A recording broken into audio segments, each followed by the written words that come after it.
And the Kailasa in San Jose, which was established by the Supreme Pontiff in 2009, where the Nityanandeshwari deities and is exactly resembling Madurai Meenakshi temple was consecrated by His Divine Holiness, installed and energized directly by him. So you can see these various pictures of the temple in the Nityanandeshwara temple in San Jose. In the Kailasa in Seattle, where His Divine Holiness himself consecrated all the deities, including the Nataraja. Yes. So you can see the Seattle Adinam, a very powerful energy center for the people in the Pacific Northwest in US region. So where these deities were also consecrated and installed by His Divine Holiness personally. And Kailasa in Houston, Texas. So with the blessings, Nityanandeshwara Paramashiva Hindu temple was consecrated through Prana Pradishta on 2017 of Feb 24th on the Maha Shivaratri day. You can see the beautiful Linga, Swamiji and the Meenakshi in the Kailasa in Houston, Texas.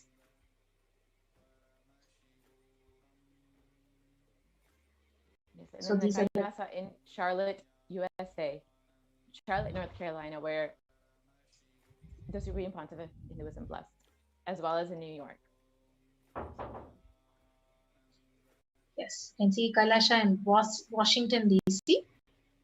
The deities in Kailasa in Toronto, Canada. These deities were personally carved, personally installed by the Supreme Pontiff himself. And Kailasa in Oklahoma. Kailasa in Phoenix, in St. Louis,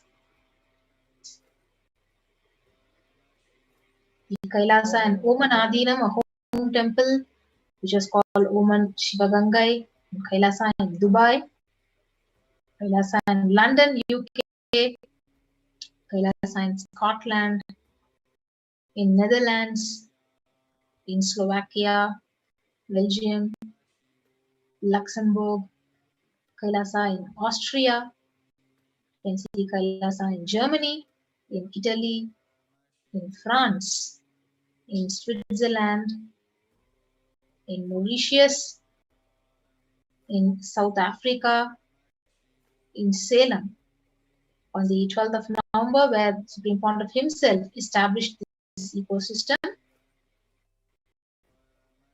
You can see he himself is doing the various rituals and initiating sannyasis, doing the Maheshwara Puja. And this is in the Kailasa in Hosur, which was established in February 2008. Kailasa in Pattanam, a part of the Salem ecosystem. Kailasa in Varanasi. Kailasa in Rajapalayam, which is one of the most important ecosystems in Tamil Nadu. Kailasa in Rajapalayam, where Swamiji himself is conducting the sessions, the homas, and healing people. Kailasa in Hyderabad. Kailasa in Kerala. And Kailasa in Gujarat, the Yogini Sarvajnapeetham. Kailasa in Thiruvanmiyur. Kailasa in Tirunelveli, Alangulam in the southern part of Tamil Nadu. Kailasa in Chennai, Tambaram. Kailasa in Chennai, Avadi. And you can see these various deities. Kailasa in Melbourne, Australia. In New Zealand. Kailasa in Singapore. Kailasa in Kuala Lumpur, Malaysia. Kailasa in Guadeloupe. Yes. So Supreme Pontiff has literally created the sovereign order of Kailasa with thousands of sannyasis with no discrimination against the caste, creed, and religion. Yes. So this shows how the Supreme Pontiff has literally spent his life, his time, his whole energy to enrich humanity just to revive the Sanatana Hindu Dharma and to protect the humanity. So with that, we'll be coming to an end of this segment and we'll be moving on to the next segment of this program after a short break. So thank you everyone. We'll be right back after a short break.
Nityananda.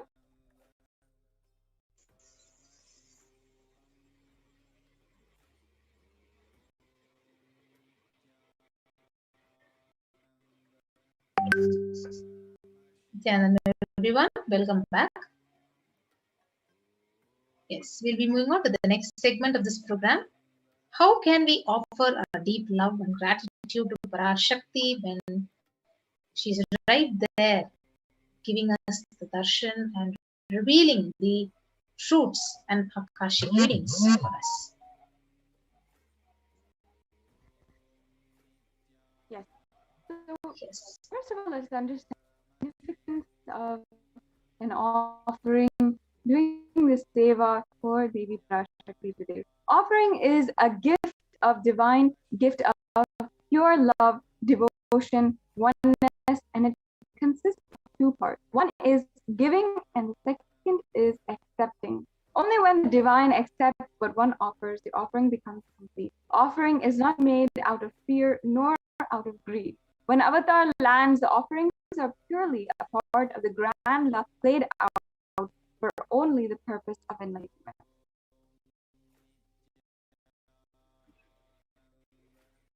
Yes. So with that, we'll understand what is the significance of gold, and before that, we will invoke Parashakti. Induni baveda karavakni nayanam syat pankajavaraabhaya japakshasarayuktam angahimabhushana vichitravasanam syat tungamakutojvala manonmani swarupam.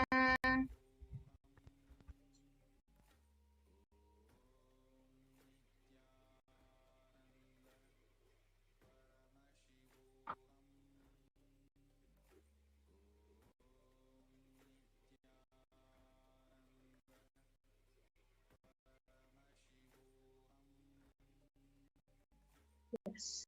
So, Yes, like yes, sorry. okay. I'll just like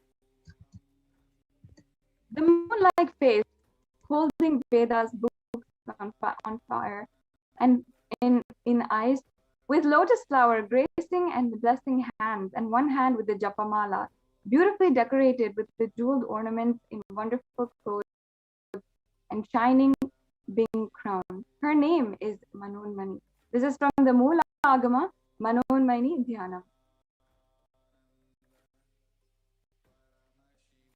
Yes, we have the next Dhyana Sloka from the same Moola Agama of Manonmani Dhyana.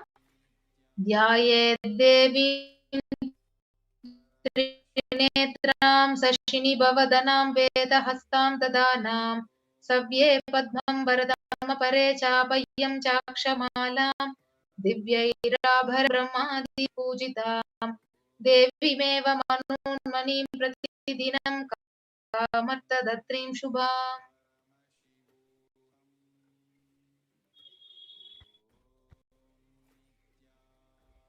And the translation: I meditate on Devi with three eyes glowing like a moon and hold the Veda lotus and gracing with the gracing and blessing hands.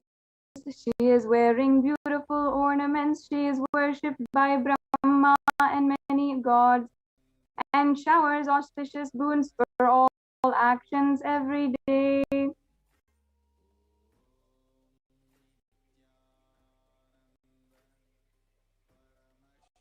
Yes. So let us understand the significance of the divine element gold. So the Atharva Veda beautifully says, triply born by birth is this gold. From the atoms of Agni is one. It becomes dearest to Agni. One fell away from the soma when it was heard. One they call the seed of virtuous and powerful watery molecules. Let that triple gold be for your long life. So gold is a divine element. It purifies anything it touches. It is an element of spiritual significance and great spiritual power of enlightening and healing. The vibration of gold has the power to infuse sattva energy and positive thought currents in anyone who wears and anyone who sees or operates in its vicinity.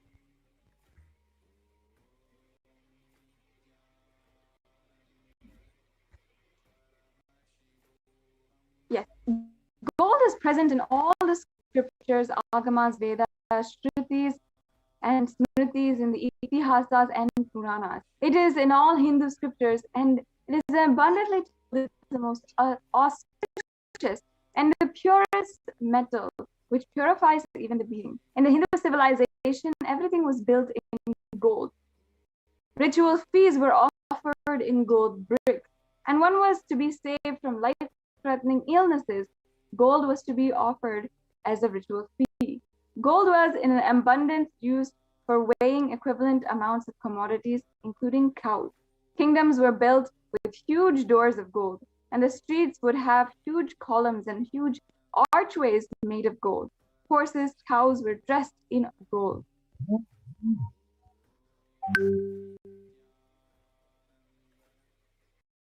Yes. So Hindu civilization thrived on the banks of rivers of gold.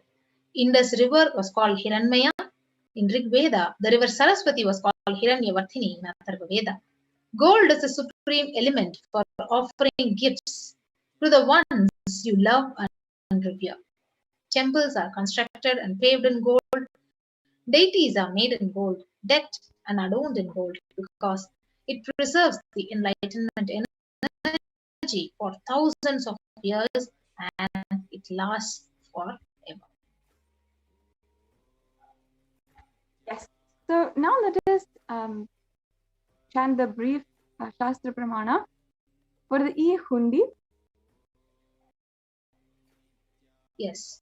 So the first offering is E-Hundi offering. So Bhakti Priya Bhakti Gamya Bhakti Vashya Bhayapaha Shambhavi Sharadaradhya Sharvani Sharmadayini.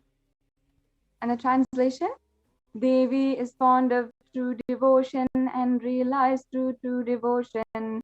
She can be won over through true devotion, and she removes all fear.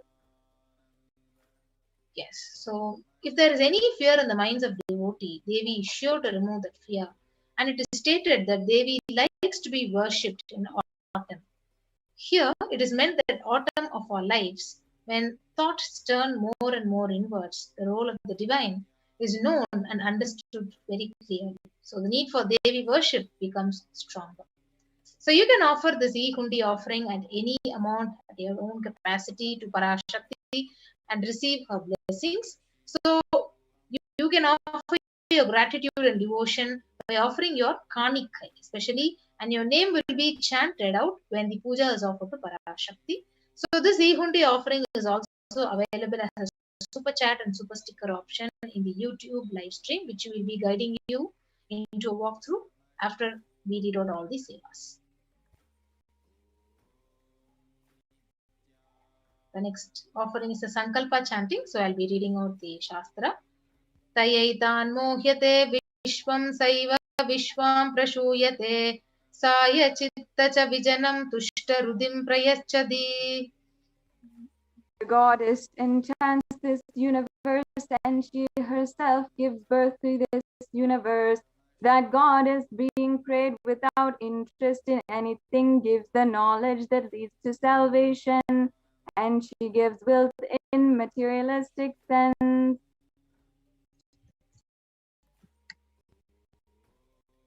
So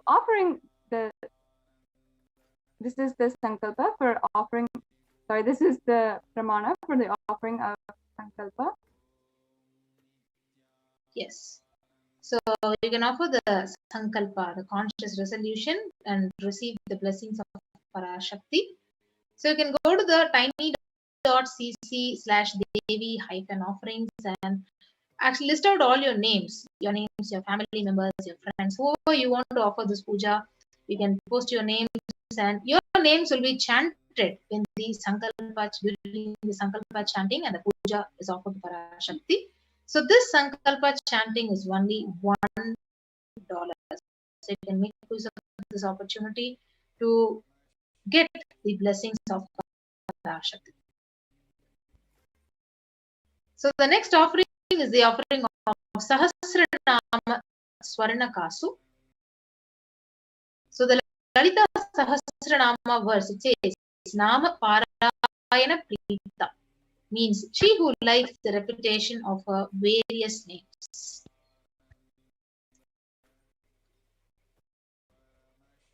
Yes.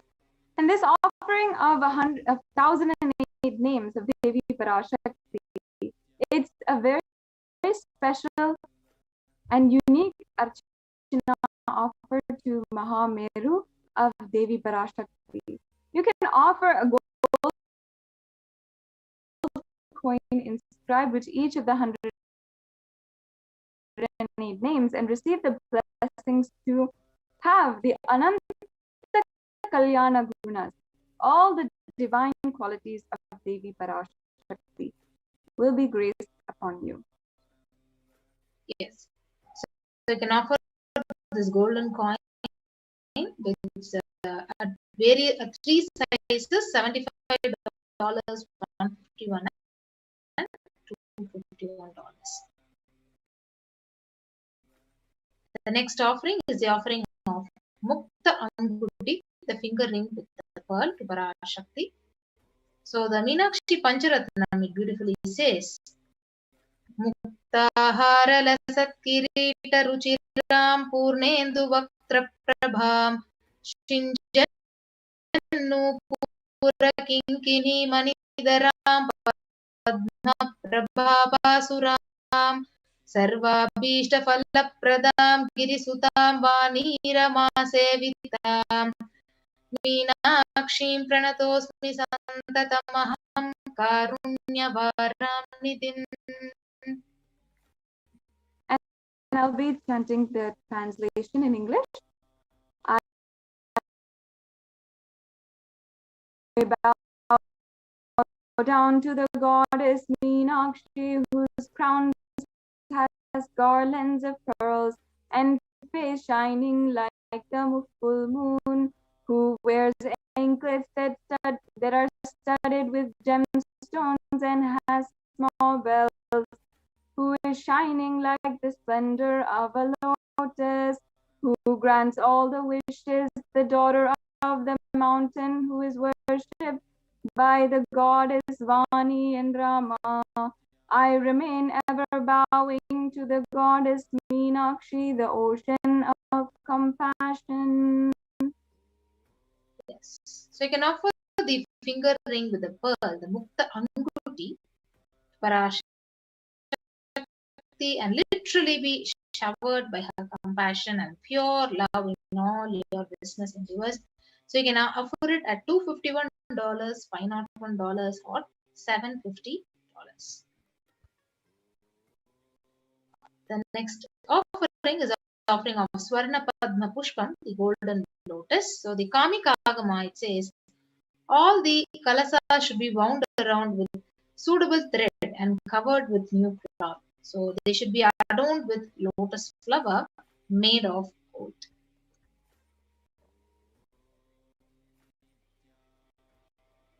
And there are hundreds of scriptural references for using lotus in the worship of Paramashiva. Almost everything in the worship of the ultimate involves a consecration of deities of worship, or meditating on the mudras and asanas used during worship involve the lotus flower, the lotus leaf, the lotus pericarp, and the lotus petals. The lotus is a very divine flower. The Shakti of Paramashiva is also called a lotus, and the base of Paramashiva Linga is a lotus. The disciple of Paramashiva is considered as a lotus about to bloom, and you can offer the gold lotus in any size you wish to be blessed, to have the state-based power and being of Devi in your inner space amidst any and every adversity in your life. Yes, so Swarna Padma Pushpam, you can offer at $600. The next offering is the offering of Swarna Metti, the golden toe ring. So the beautiful verse, it says, Nakadi Didi Sanchanna Namajjana Tamoguna Padadvaya Prabhajala Parakrita Saroru Saroruha. So here the translation of this verse is, you whose brightness from toenails destroy the darkness of ignorance, from the minds of your devotees who prostrate at your feet. You whose brightness from your 2 feet overpowers that of the lotus flower.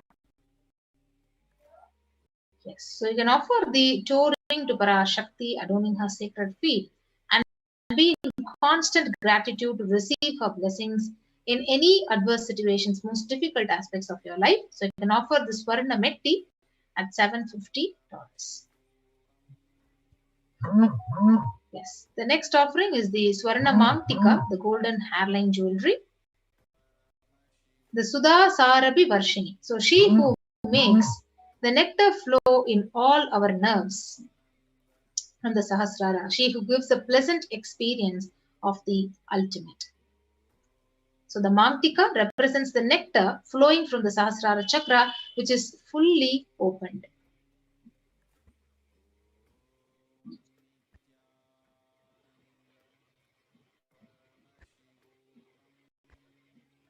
So you can offer the Swarna Mangtika, the golden hairline jewelry, to Devi Parashakti and receive the blessings of achieving the blissful state of overflowing gratitude and space of complete completion. So you can offer the Swarna Mangtika at $750. Yes. So the next offering is the offering of Pratyaksha Pada Puja. So the Saundarya Lahari, Sloka 83, it says, Nakadiditi Sanchanna Namajjana Tamo Guna Padadvaya Prabhajala Parakrita Saroruha. The translation goes, the illumining splendor of Devi's toenails dispel the darkness of ignorance in the devotees prostrating at her feet. Her feet defeat the lotus in beauty. The shloka is number 83 of the Saundarya Lahari, which states that the nails have sharpened by constantly being cut by the crowns of celestial beings who always prostrate before Devi. Tamoguna is darkness, and in this stotram, tamas is indicative of kinds of devotees, and by constantly prostrating at the feet before Devi, their ignorance is removed and they attain knowledge. Offering the Pratyaksha Pada Puja, the Yajaman will have all of the auspiciousness and blessings of the Supreme Pontiff of Hinduism. Yes, so you can offer the Pratyaksha Pada Puja to receive the blessings. So we have the upcoming Guru Purnima Pratyaksha Pada Puja in the next month. You can avail this opportunity to offer it to the Supreme Pontiff of Hinduism at $1,008. So the next offering is the offering of Vastra Seva, the sacred cloth offering to the Supreme Pontiff of Hinduism and Parashakti. So you can offer this along with the Pratyaksha Pada Puja at $1,008 and receive the blessings and auspiciousness of His Divine Holiness Bhagavan Nityananda Parameshwara.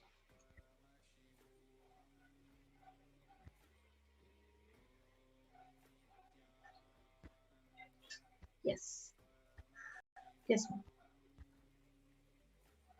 So this is a summary of offerings that you can offer today, and make sure that you have the auspicious blessings of Devi Parashakti. Yes, so this is the compilation of all the offerings which you can offer to Parashakti, the Ihundi, the Sankalpa chanting, the Devi Sahasranama Kasu, the Mukta Anguti, which is the pearl finger ring, the golden lotus flower, the Swarna Metti, Swarna Mangtika, and Pratyaksha Pada Puja along with the Vastra Seva. So now we move on to the procedure of how to offer all these various sevas to Parashakti when you're going to be having her darshan. So if you're ready to offer any one of these sevas, but you have an intention, but you're interested in offering, but still you need help in manifesting, you can go ahead and click on to this link tiny.cc/bhavasamadhi and fill out all the details and you can seek for your help. And once you're ready to offer these sevas by an online payment, you can go ahead and click on to the link tiny.cc/devi-offerings. So once you're done with making an online payment and offering the seva to Devi Parashakti, you can move to the next link to submit your details for the puja, for your names to be chanted when the puja is offered to Parashakti. The link is tiny.cc/sankalpa2021. So I'll be quickly taking you through a walkthrough of how to offer your seva through an online payment. So when you click on to tiny.cc/devi-offerings. So when you click onto that link, you'll be guided to this page where it says Parashakti Bhavasamadhi Darshan donation. So you can go ahead and choose an option. So there are various options of the sevas which you can offer to Parashakti. For example, you're choosing the Pratyaksha Pada Puja. So it shows $1,008. So go ahead and add it to the cart. So once you click onto the option add to the cart, you'll be guided to the next page, which is now projected. So you'll be guided here and you can go and click on to proceed to checkout. So once you proceed to checkout, you will be guided to the billing details where you need to be filling out all the details required and your order details. And once you do this, you can place your order by clicking on to the right bottom option.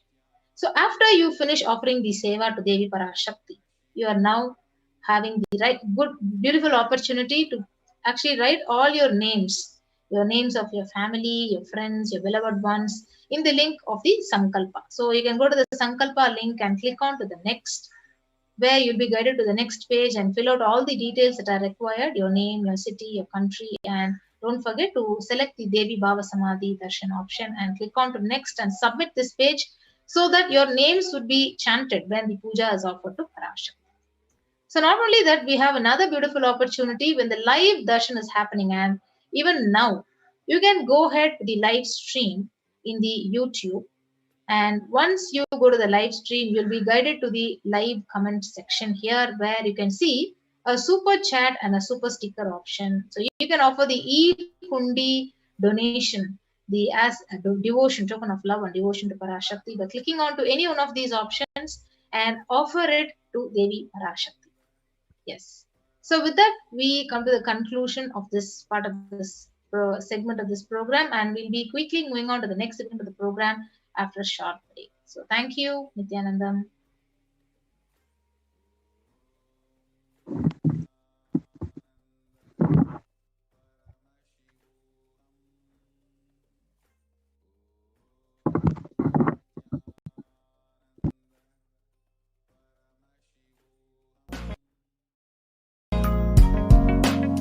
We get you health. We get you ability to build beautiful relationships in your life. We get you direct spiritual support, and we make sure you become wealthy.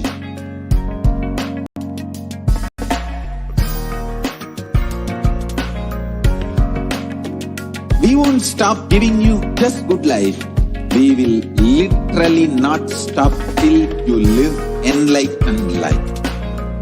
Manifesting the state of Paramashiva, space of Paramashiva, powers of Paramashiva, being of Paramashiva.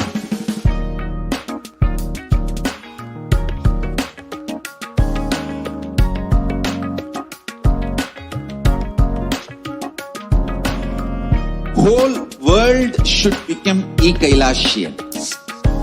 I want the whole world to know Hindus have something great to contribute to the world.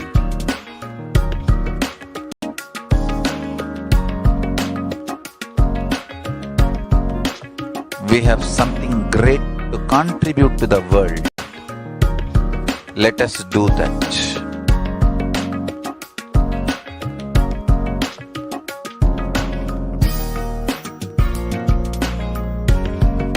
E-Kailasa is proper customized spiritual service helping you to identify your root patterns of suffering. We have perfected the science of helping every individual from every cultural, religious, nationality background.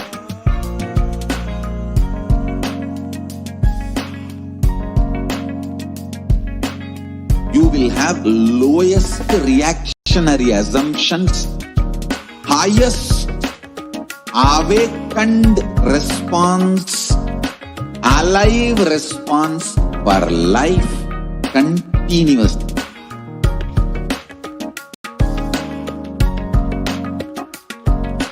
E-Kailasa is enlightenment ecosystem, literally enlightenment itself in your own home, wherever you are. Proper customized spiritual service helping you to complete with your life negativity. Withdrawal from life, self-hatred, self-denial, self-doubt, so much of tiredness, laziness. We can support you aligning your diet, your attitude, your aptitude, your understanding about life. We can help you with everything.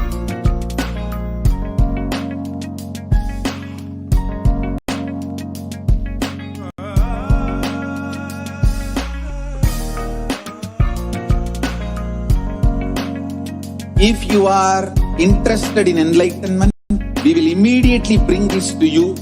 If you are not interested, we will explain the whole science, inspire you and make you interested in enlightenment time.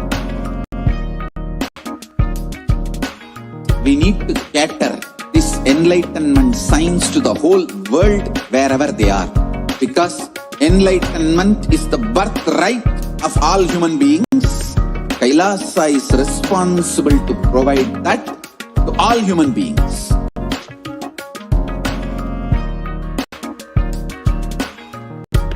Kailasa is the totality of the knowledge I received from my gurus and practice manifested in my life, perfected by teaching millions of people from all cultures, time zones, backgrounds, genders, nationality, race, from every creed.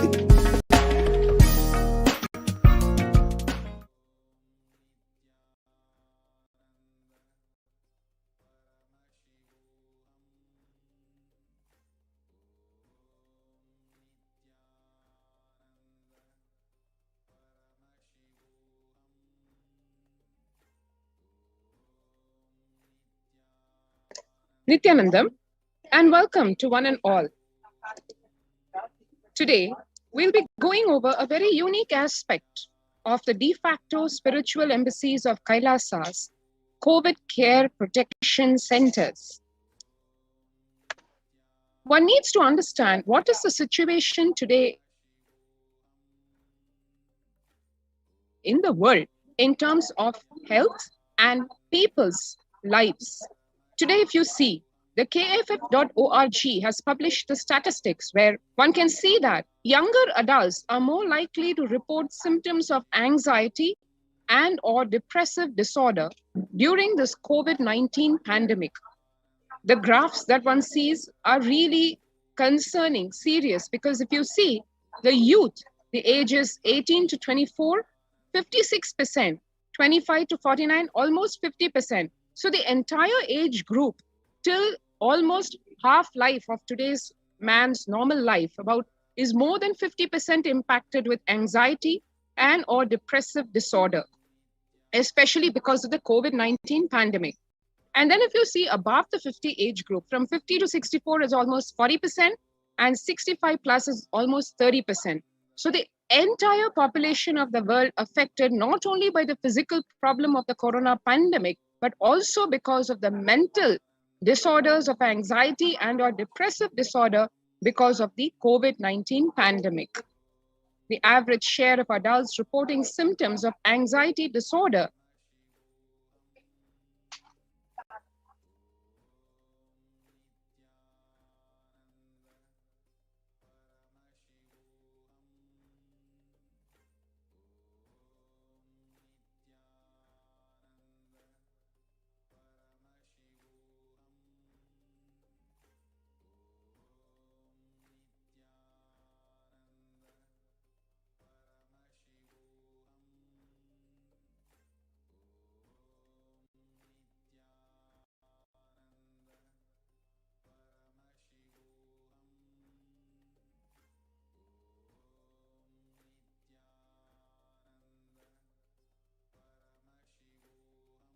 the average share of adults reporting symptoms of anxiety disorder and or depressive disorder.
So one can see here, the average share of adults reporting symptoms of anxiety disorder and or depressive disorder in 2019 versus 2021.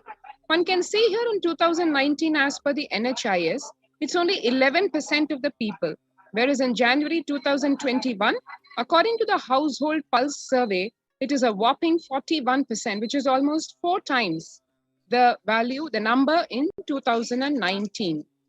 The share of adults reporting symptoms of anxiety and or depressive disorder during the COVID-19 pandemic by age, one can see here, indicates a statistically significant difference between adults ages 18 to 24. The data shown includes adults ages 18 plus with symptoms of anxiety and or depressive disorder that generally occur more than half the days or nearly every day.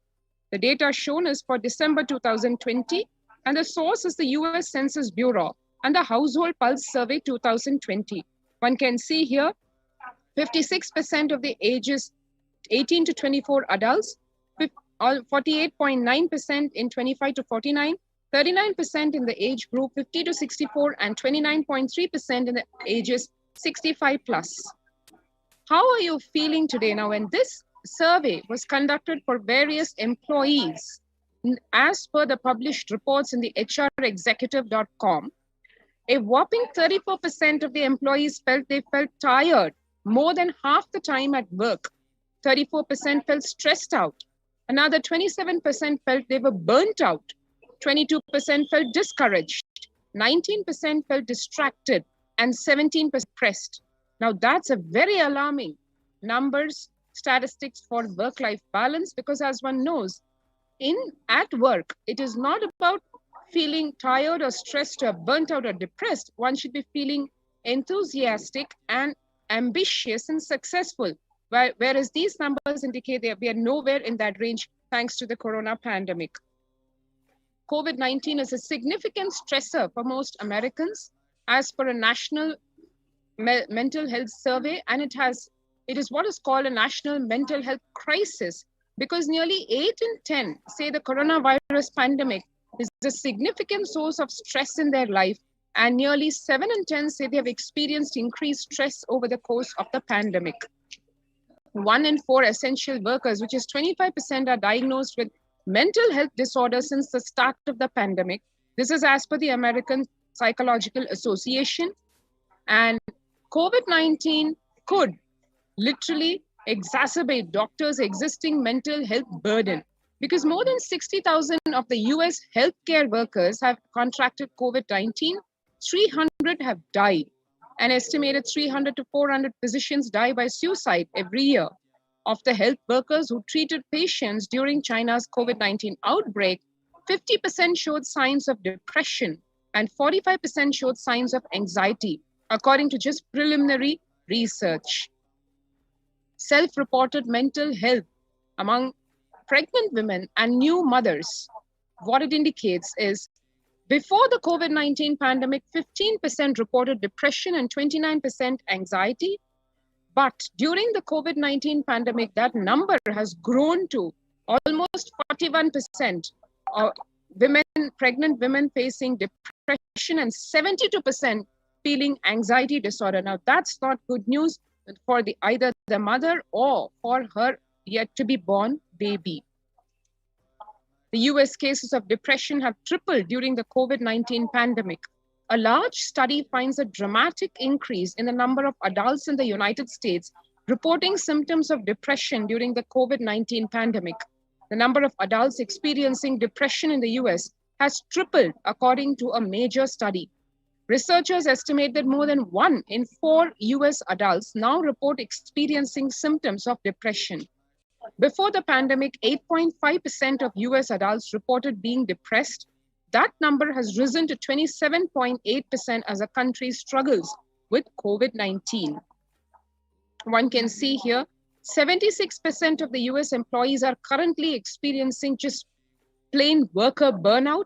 57% say worries about COVID-19 have been a contributing factor, and 33% say comparatively worries about political issues have contributed to their burnout. So almost double the number of people are more worried about the COVID-19 pandemic and its impact than even political issues.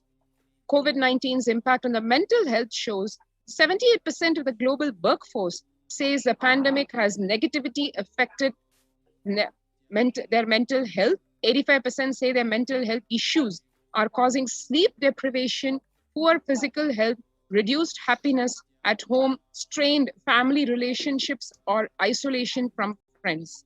68% of people would prefer to talk to a robo over their manager about stress and anxiety at work. 76% of workers believe their company should be doing more to protect the mental health of the workforce. So one can see here, even in the workforce, a massive, almost 80% of the people of the workforce expects to be given mental health support. The young workers are hit the hardest. As we are seeing, ages 22 to 25, 89% of the youth impacted, 26 to 37, 83%. And then as we go into the closer to middle age, 38 to 54, 73% impacted, and 55 to 74, the elderly age group, 62% impacted. The younger respondents were more likely to say that the pandemic has had a negative effect on their mental health. Now, this information, this survey is based on Oracle and Workplace Intelligence. So one saw where we are in the world today with mental health, stress, burnout, depression, anxiety, depressive disorders. The world literally plagued by it, because more than 50% of the population and more than 50% of all the age groups is being impacted, not only by the corona pandemic, but also by the accompanying mental health disorders and causing a mental health crisis. Now, this is exactly what the Supreme Pontiff of Hinduism, Jagat Guru Mahasannidhanam, His Divine Holiness, Bhagavan Nityananda Paramashivam, in his Devi Parashakti Akashic readings had warned months back, and what the Supreme Pontiff of Hinduism, Nityananda Paramashivam, had himself warned in satsangs over more than 2 years back about the onslaught of this corona pandemic and how it would be a pralaya that would engulf the planet, and how to save oneself from its after effects, and how this pralaya is today eating the whole planet, putting people in tremendous panic and worry. What do we do to counter that? Let us see from its very grassroots in terms of what the Supreme Pontiff of Hinduism has done for years to prepare humanity, not only to handle this pralaya, but also to take, even at this time, the leap, quantum leap into super consciousness. So to understand that, we will just take a brief look at the contributions from Kailasa's Department of Human Services first, because that's what's going to be at the core of being able to tide over this pandemic.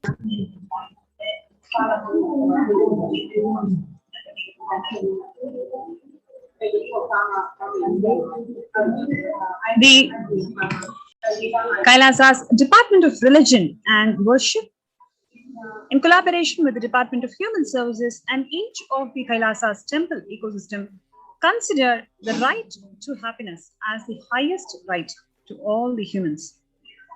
The ultimate goal of Hinduism and Kailasa, which is spearheaded and led by the Supreme Pontiff of Hinduism, Jagadguru Mahasannidhanam, His Divine Holiness, Swamiji, is the material and the spiritual well-being and prosperity for the entire humanity. Kailasa is a place where everything related to super consciousness is revived. All the sampradayas, all the spiritual ecosystems created for enlightenment will be revived and established in such a way that it never gets lost again. Forever serving the humanity is the only goal of Kailasa. Now, what we are seeing is an amazing picture from 2006, 21st of October, where the Supreme Pontiff of Hinduism, along with the peacekeepers of Kailasa and the children of Nityananda Gurukul, celebrating the auspicious occasion of Deepavali. And you can also see the peacekeepers of Kailasa following a meditation under the sacred banyan tree, the Kalpa Vriksha. This is from 2018, where the peacekeepers of Kailasa and participants of Parashakti meditation program take part in the celebrations of traditional flag hoisting ceremony. And this is from 2006, where the Supreme Pontiff of Hinduism conducting the Nityananda Spurana Convention, which is Life Bliss Program Level 2, a meditation workshop that was conducted in Chennai, India. Everywhere you can see how thousands of people are benefited by all the work and the contributions from the Supreme Pontiff of Hinduism. And what you're seeing here is 26th of May 2006, where the peacekeepers of Kailasa and the Supreme Pontiff of Hinduism on a Himalaya Yatra, which is actually a sacred pilgrimage to Himalaya mountains and up the Kaveri, up the river Ganga. Yes, so this is very interesting picture. In 2011, the temple ecosystem of Tiruvannamalai serves as the driving factor in maintaining the lifestyle of health, wealth, well-being of the denizens of Tiruvannamalai, one of the remaining living temple ecosystems. That is what the Supreme Pontiff of Hinduism is reviving till today, the Arunachala Sarvangapeetham. Yes, and this is from Paramashivoha meditation workshop in 2018, where the peacekeepers of Kailasa and the participants of Paramashivoha program partake in traditional puja or the ritualistic worship. Yes, so this is a beautiful picture where you can see the Supreme Pontiff of Hinduism is leading the peacekeepers of Kailasa to take part in the Karaseva. Every activity or every activity of Kailasa, the Supreme Pontiff of Hinduism personally does it and personally inspires the peacekeepers of Kailasa to take it forward and contribute for the humanity. That's what you can see in this picture also, where the Supreme Pontiff of Hinduism himself doing the Karaseva and inspiring the peacekeepers of Kailasa to physically serve towards the cleaning and construction of the Adi Kailasa temple. By sheer hard work, the Kailasa ecosystems are all established and functioning and serving around the world. Almost in all the continents, you can see how beautifully the Kailasa ecosystems are flourishing and contributing to the humanity. Yes, so this is from 1994, the Kailasa in Tiruvannamalai. Arunachala Sarvangapeetham is traditionally passed on to the hands of the Supreme Pontiff of Hinduism from his Guru. And 2017, we have the Supreme Pontiff of Hinduism reviving the Kailasa ecosystem in Tiruvannamalai, where thousands arrive to celebrate the enlightenment ecosystem and traditionally to receive the blessings from the Swamiji.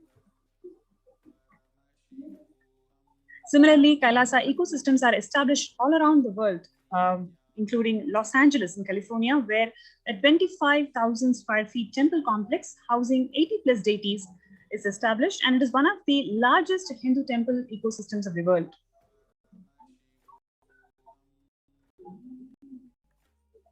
And this is from Kailasa in Columbus, Ohio, where the first temple established by the Supreme Pontiff of Hinduism outside India. The temple physically came to life in just 9 months. The chief presiding deities of the temple are Devi Nityanandeshwari and Sri Nityanandeshwara. And this is from Kailasa in Seattle, housing the blissful dancing form of Ganesha and the largest living Nataraja deity outside of India.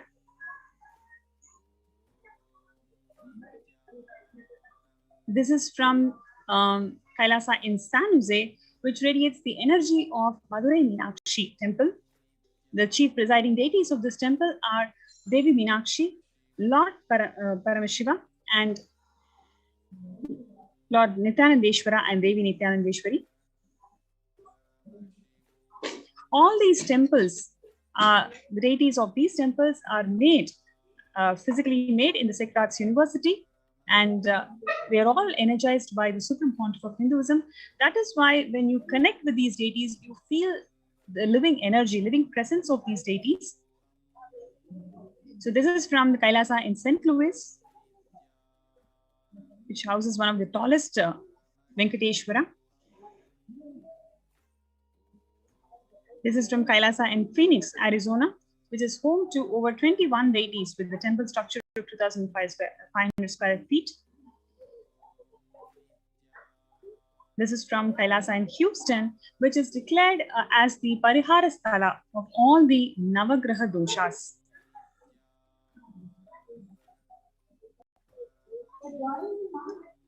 This is the Kailasa in Toronto, Canada, which was inaugurated in July 2011. And it houses all the 63 Nayanmars and 18 Siddhas as the deities. And especially in terms of Kailasa in Toronto, which is active and alive, contributing to the community since 2011 onwards. And it is blessed to radiate the superconscious energy of Kailasa. And the Kailasa goes on providing various temple services to the community, including Annadan, traditional Hindu ceremonies, etc. Now, one of the things that these temple ecosystems provide to the community is the opportunity to do the spiritual routine during the Brahma Muhurta and its effectiveness in overcoming the pandemic fatigue. So before we go to the segment, let's have a short break and we'll be right back.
This absolutely perfected knowledge available to you, served to you in your home without even you moving out of your couch, free of cost.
cures, which our Veda Agamas and the Supreme Pontiff of Hinduism, the reviver of authentic Hinduism, has revealed years ago, decades ago.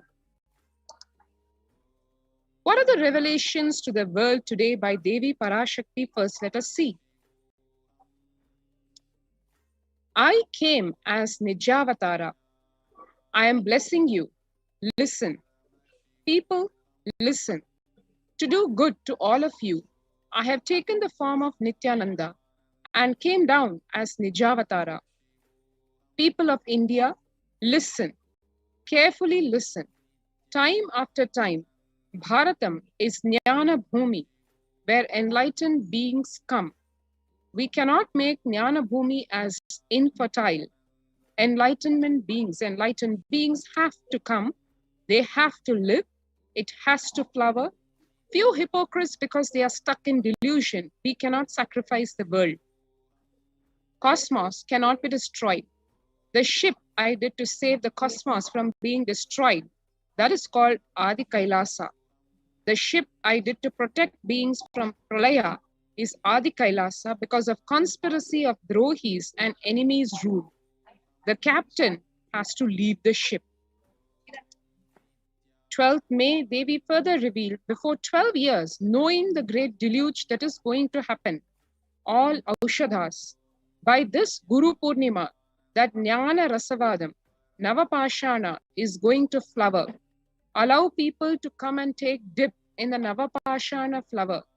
People, whoever comes and dip in Vaidya Sarovar, they will not have deaths. They will not have corona. Crores and crores of people will come in line. Every day they will come and dip in Ananda Lingam. Listen well to my words, Devi continued. For India, I made ship as protection. The Nityananda Navapashana Lingam in Vaidya Sarovar. Go to Adi Kailasa. O Indians, listen. All those regretting losing Nityananda Nijavatara without confusion and without talking just as lip service, go to Adi Kailasa. Crores of people will come there looking for health, Navapashana water feast and medicine to get health and protection and enlightenment. To protect India from the great destruction, I, Parashakti, made this huge ship. Even if captain is not there, ship is there.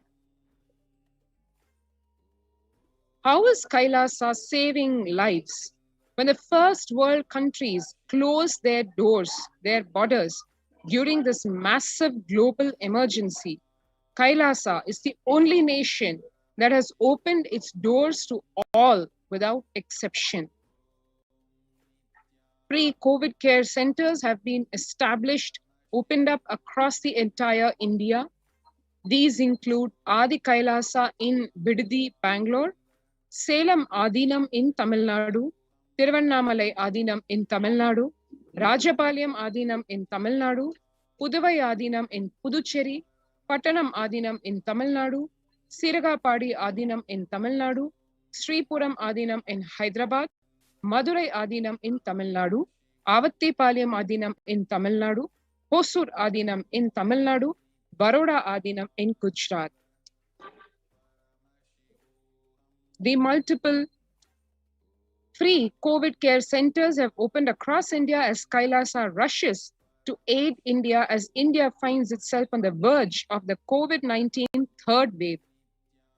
Various humanitarian services offered during the pandemic in Kailasa's de facto spiritual embassies across India, spiritual services offered during the pandemic in Kailasa's de facto spiritual embassies across India, and cosmic revelations being made on the global pandemic. The free humanitarian services offered during this pandemic in the de facto spiritual embassies across India include medical care in the form of allopathy, Ayurveda, and Siddha medicines, infrastructure to accommodate thousands of people, accommodation for multi-layered quarantine, emergency ambulances, ICU on wheels, personal protective medical equipment, food security management through food banks, and organic farming to sustain that sattvic vegetarian organic diet. This is just a few of the glimpses of what happens in the COVID Care Protection Centers and why you should join the COVID Care Protection Center by registering through the link https://kailasa.org/kailasacare, https://kailasa.org/KAILASACARE.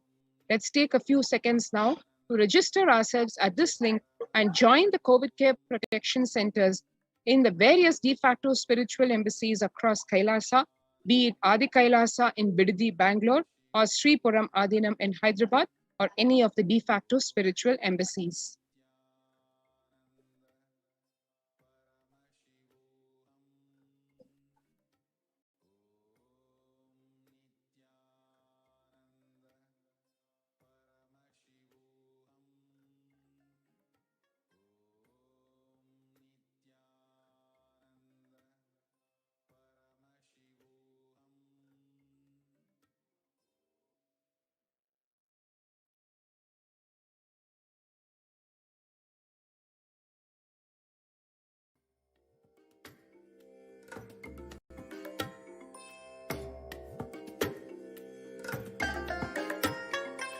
I bless you all.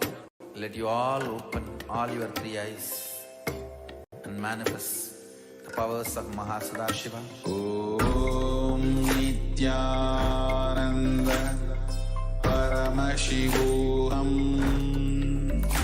Om Nityananda Paramashivoham. Om Nityananda Paramashivoham. Om Nityananda Paramashivoham. And if you have registered yourself, then now let's explore further about the COVID Care Protection Centers in the de facto spiritual embassies of Kailasa. The spiritual routine that is an integral component of the daily lifestyle at the de facto spiritual embassies, including Adi Kailasa, Sri Puram Adinam, etc., how it protects you from the pralaya. Members of the Kailasa's protective, preventive, multi-layered quarantine initiative take part every day in the morning spiritual routine in Adi Kailasa Sarvajna Peetham. The morning spiritual routine consists of Nityananda Yoga, Panchakriya, Nitya Pratyaksha Paduka Puja, Kashayam, Nitya Satsang. The Kashayam is what is called a herbal remedy to boost one's immunity. It is made using naturally occurring herbs which are grown in the organic farms in Adi Kailasa. The morning spiritual routine is the fuel to reach Kailasa. And the chemical changes it brings about in one's system, and the healing it does in one's system, and the biological rhythm it sets in one's system, all of them are very important.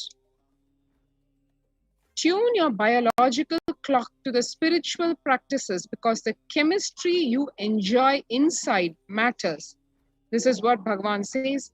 That decides the kind of plane of the universe, dimension of the universe you are going to experience. Kailasa or Patala, Swarga or Naraka. Morning spiritual routine is the direct path to Kailasa. What is Brahma Muhurta? Brahma Muhurta is a period of 2 Muhurtas, time unit of 48 minutes, or about 1.5 hours before dawn. In the Vedic tradition, this period is considered as the ideal time for spiritual practices like prayer and meditation. According to Ayurveda, the time between 4:24 a.m. to 5:11 a.m. is known as the Brahma Muhurta. The very first verse written in any Ayurvedic textbook, while explaining about the daily regimen to be followed for health and long life, is about the importance of Brahma Muhurta. The pramana for waking up in the Brahma Muhurta is referenced in the Ashtanga Hridayam, which says one should wake up in the Brahma Muhurta for sustaining perfect health and for achieving a long lifespan as desired.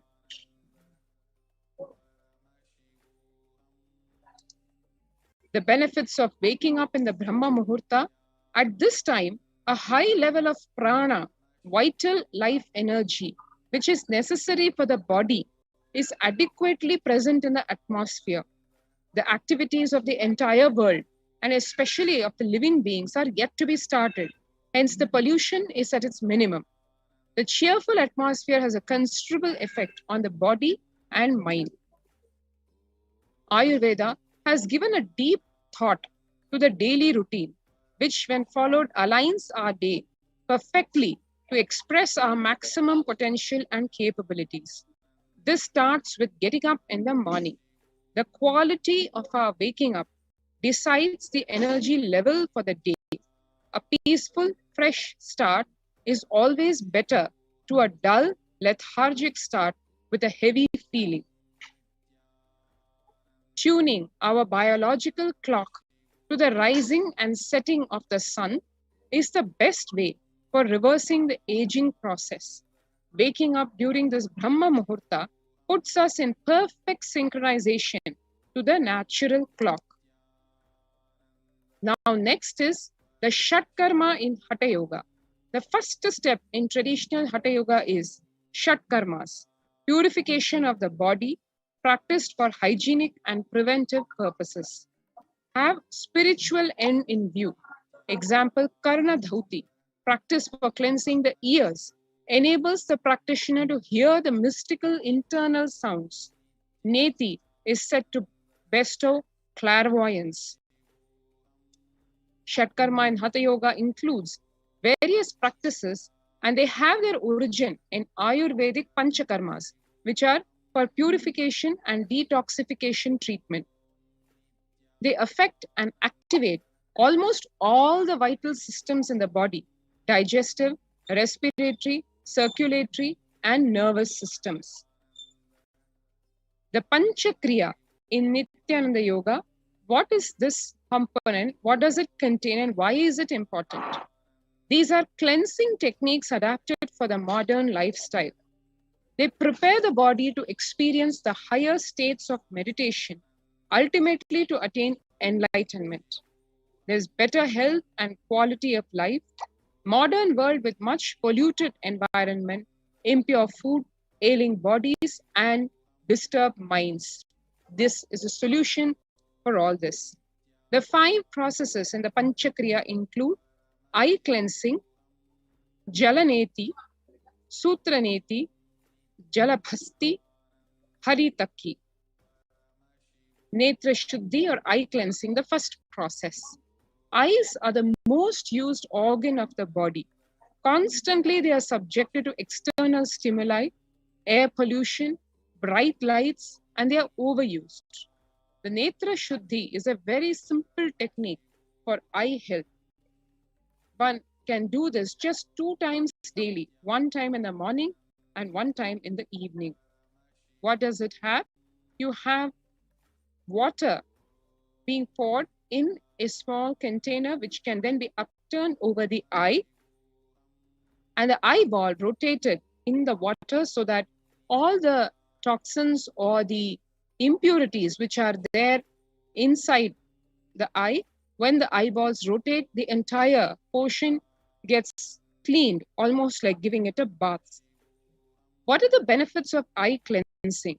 It reduces itching, burning sensations, redness, eye strain.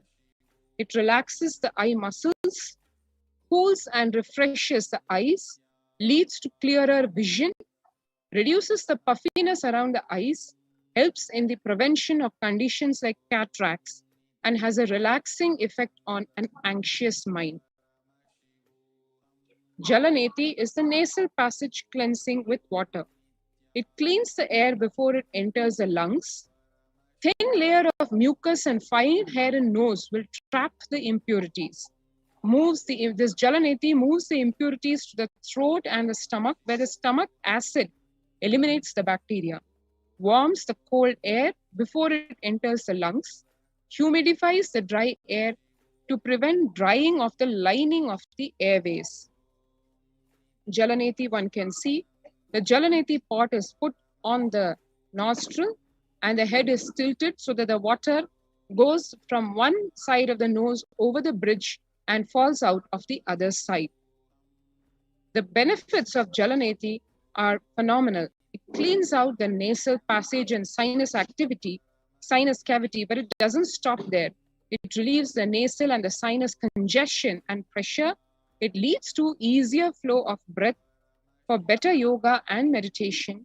It actually activates the third eye and improves the ability to smell. The Jalabhasti or water enema.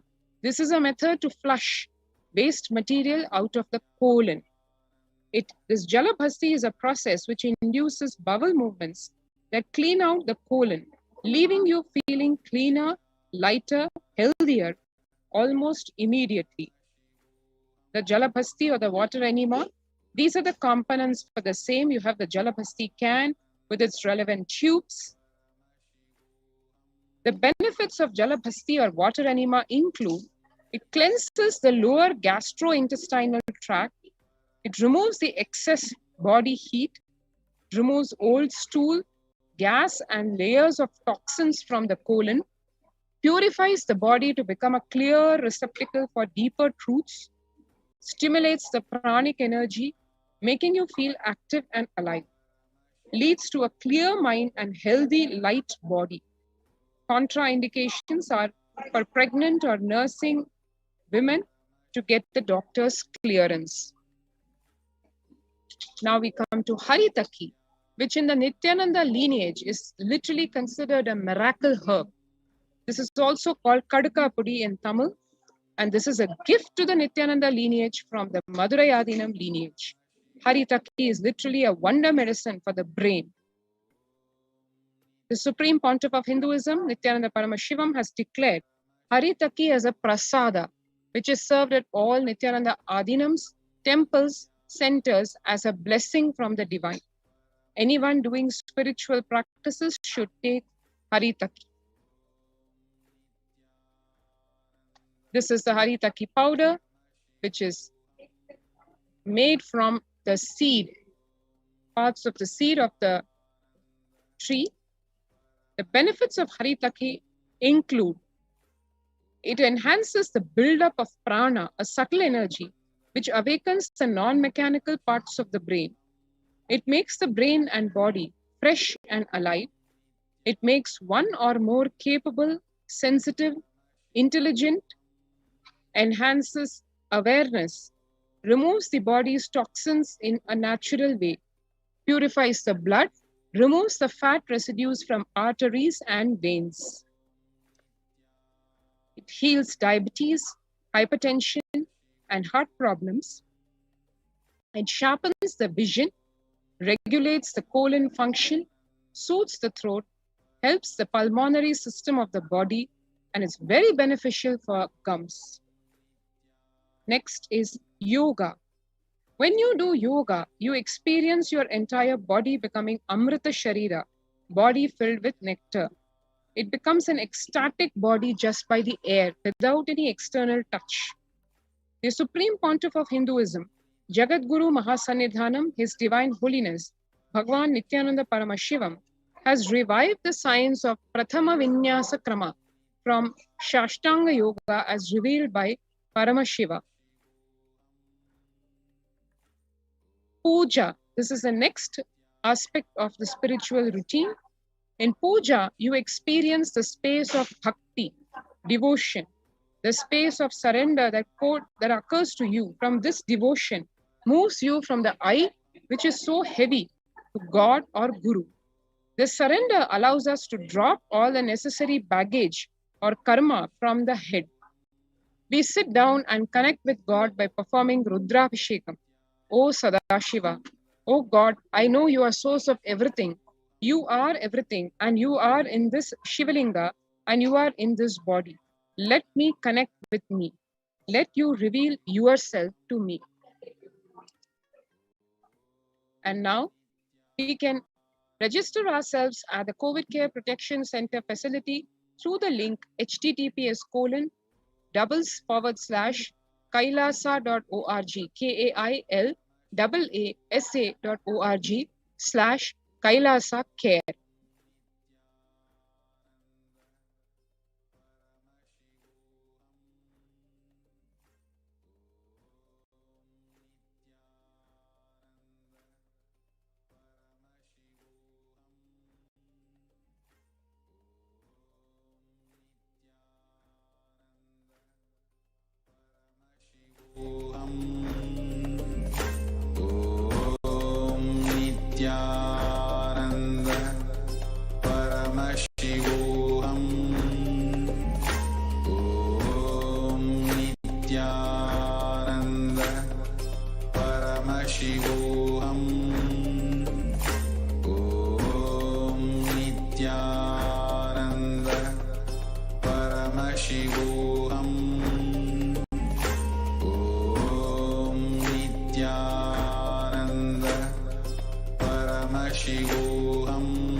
And if you have registered yourself in the COVID Care Protection Centers in the de facto spiritual embassies of Kailasa across India, now we will take a look at some of the glimpses of the spiritual routine being performed in Adi Kailasa Sarvanya Peetham. One can see here the members who have enrolled themselves for the COVID Care Protection Initiative are doing the morning yoga, puja, and these actually take up the first 5 hours of anyone's day and is one of the most fundamental and vital practice for any seeker, anyone on the paths to achieve enlightenment, to achieve the ultimate superconscious space of Paramashivoham. More glimpses of the people performing the puja. And here one can see more glimpses from the members enrolled in the Kailasa's COVID Care Protection Initiative. The puja materials collected, the people settle down in the wee hours of the morning and doing their Nitya Puja, Guru Puja and Shiva Puja. One can see here the yoga classes being conducted, and these are the glimpses from the multi-layered quarantine facility in Adi Kailas Sarvanya Peetham. More pictures of the participants doing yoga as well as puja.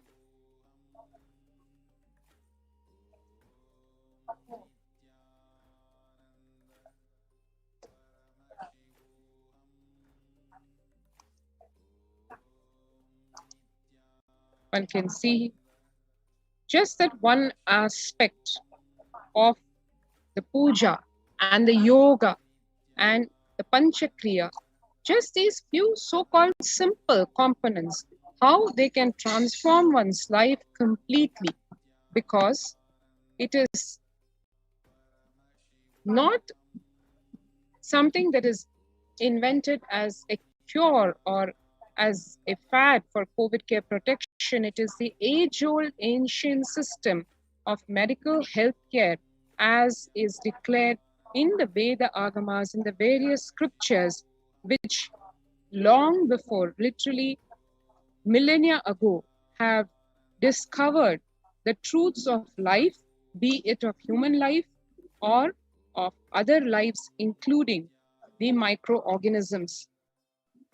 A holistic approach to health and life, that is what the COVID care protection centers in Adi Kailasa Sarvajnapeetham and in various de facto spiritual embassies across India have to offer.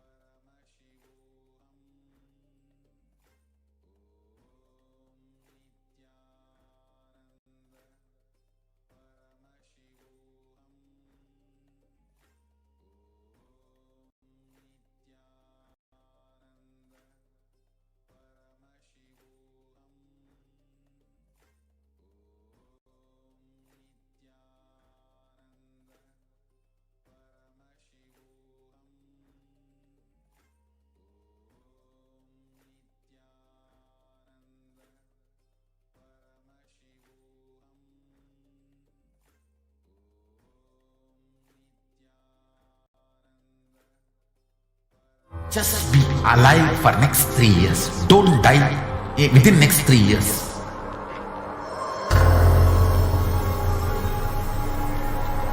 Just don't die within next 3 years. Be alive. Somehow be alive. I'm working sincerely. I will reach you somehow. Somehow I will reach you. It's my commitment to humanity.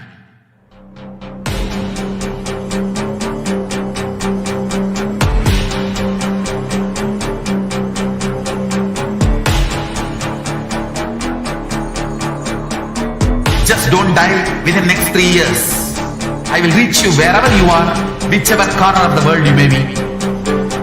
I will reach you with enlightenment. You manifesting the space, state, powers, being, Parashakti. It is possible, and it is possible for you.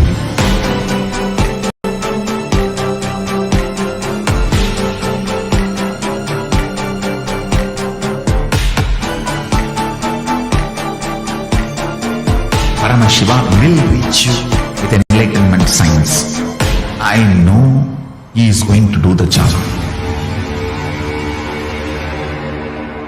Just be alive for next 3 years. Nothing else.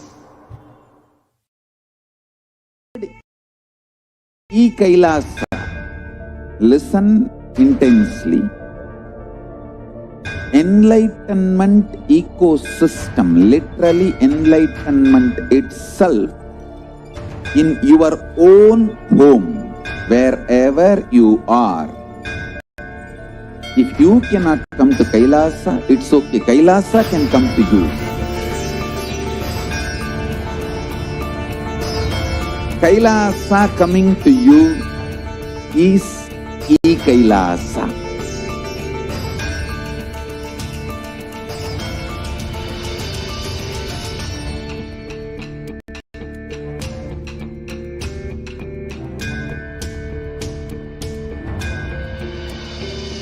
I will revive Hinduism.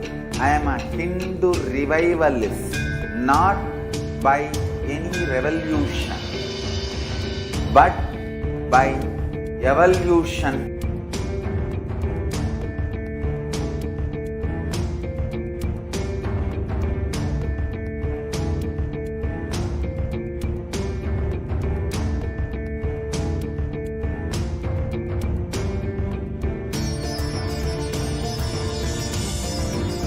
And setting model community.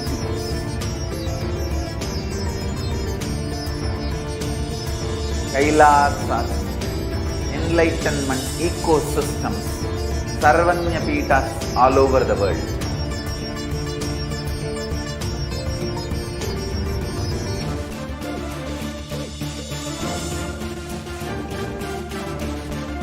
All powerful cognition, knowledge, only when you live, power manifestation and possibilities manifestation happens. It's a fundamental truth.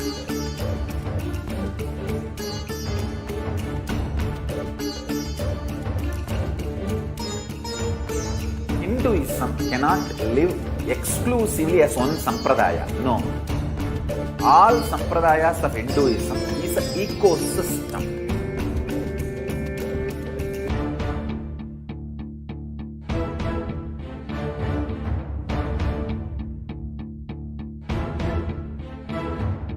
So don't keep quiet.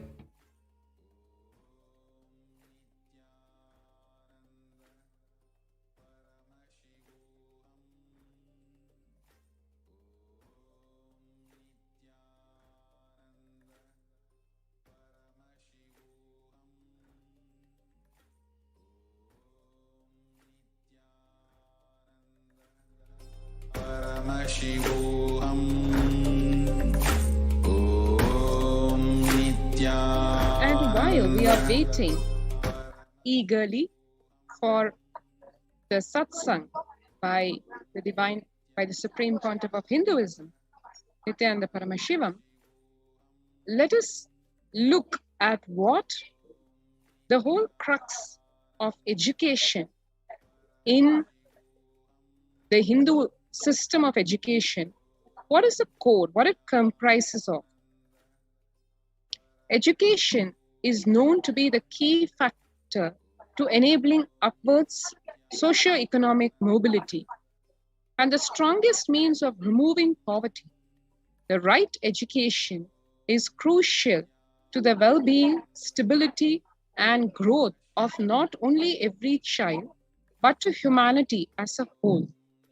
The Gurukul system is known to be the knowledge transmission system of Hinduism, one of the pillars which kept Sanatana Hindu Dharma alive and standing as the world's most ancient living civilization. Through Kailasa's Department of Education, the Supreme Pontiff of Hinduism, Jagat Guru Mahasannidhanam, His Divine Holiness Bhagwan Nityananda Paramashivam, the Gurukul system is being revived in its entirety.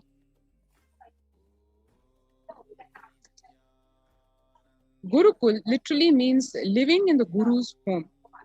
The Gurukul system is rooted in the Guru Shishya Sampradaya, or the living lineage of the Guru-disciple relationship.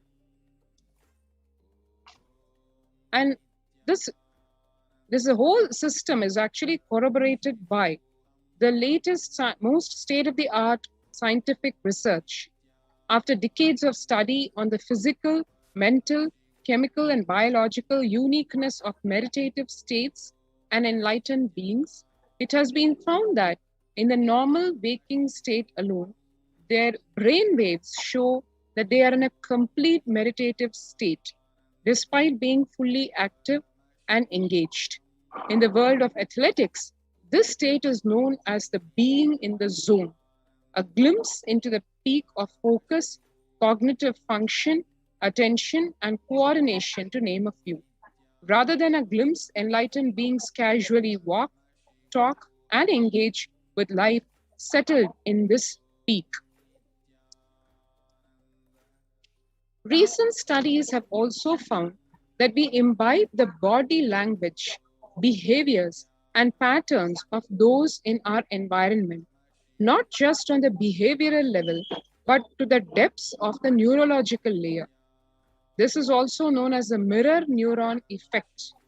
In this way, there is no better teacher than the enlightened Guru, who, as per modern science, exists as the superconscious, biological, reproducible anomaly.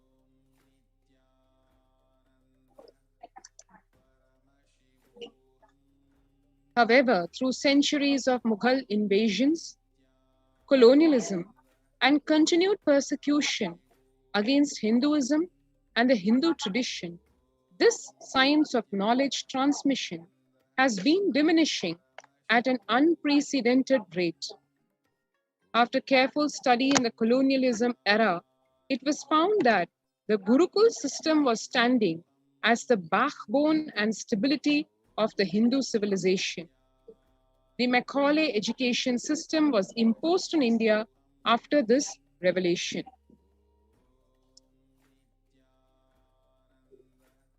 "13,000 universities across Bharat, 2 lakh Gurukuls were destroyed in Bengal and Bihar alone. With the systematic destruction of Hindu universities and Gurukuls, goes also more than 80% of Hinduism's indigenous knowledge." One can see what Thomas Macaulay in 1836, after his very deeply sinister study of the Hindu education system and what his diabolical plans were to destroy that system so that the colonial rule could continue for practically an eternity, which it still is, because even though physically the colonial rule is apparently had to have disappeared, to have been replaced by so-called freedom and independence, yet the minds of the people, of the Hindus, has been influenced by this poison, probably once and for all, had it not been for the advent of the Nijavatara, the Supreme Pontiff of Hinduism. Macaulay says, "Our English schools are flourishing wonderfully. The effect of this education on the Hindus is prodigious. No Hindu who has received an English education ever continues to be sincerely attached to his religion. The Hindu religion is so extravagantly absurd that it is impossible to teach a boy astronomy, geography, natural history without completely destroying the hold which that religion has on his mind. It is my firm belief that if our plans of education are followed up, there will not be a single idolater among the respectable classes in Bengal 30 years hence.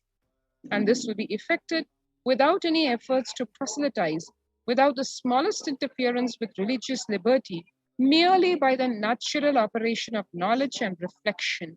I heartily rejoice in this prospect." One can see here the diabolical plans of Thomas Macaulay,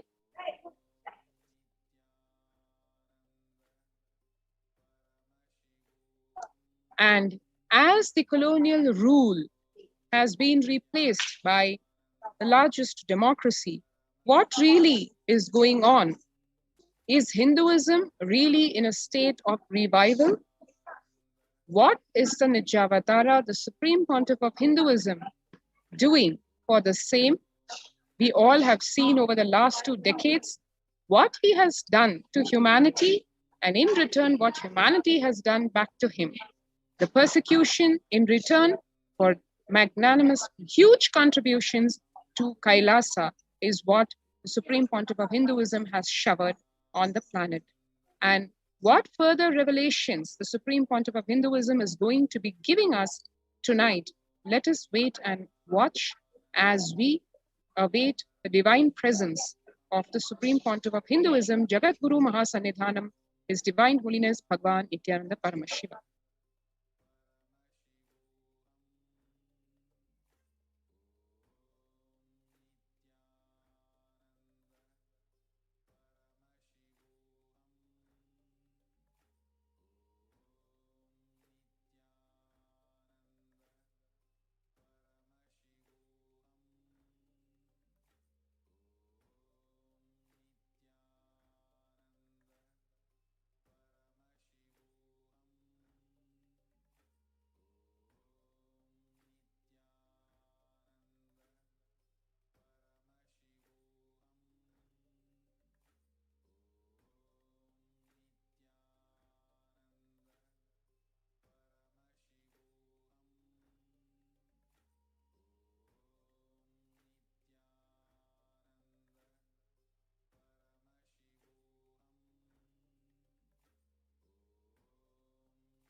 only that sampradaya is going to be affected.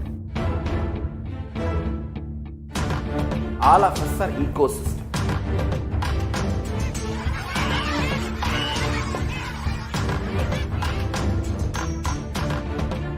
I invite all of you to get involved and enjoy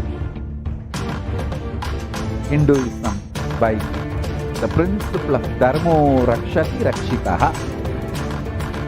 When you protect Dharma, Dharma protects you. We will make the whole planet flourish spiritually. The spiritual prosperity will happen to the whole planet.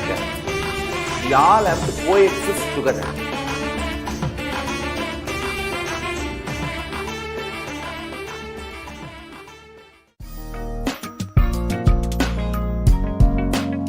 We get you health.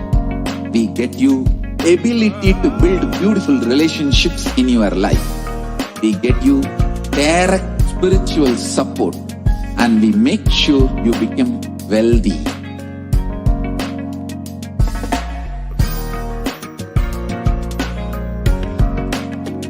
We won't stop giving you just good life.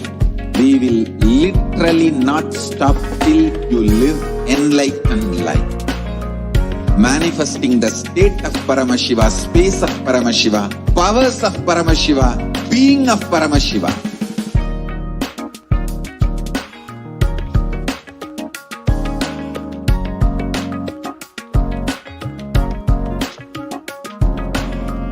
Whole world should become e-Kailashians.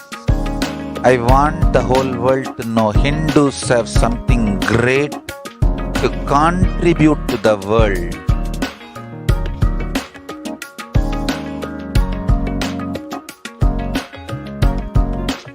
We have something great to contribute to the world.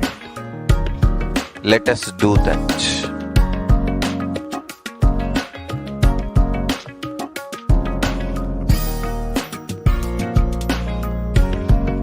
E-Kailasa is proper customized spiritual service helping you to identify your root patterns of suffering. We have perfected the science of helping every individual from every cultural, religious, nationality background.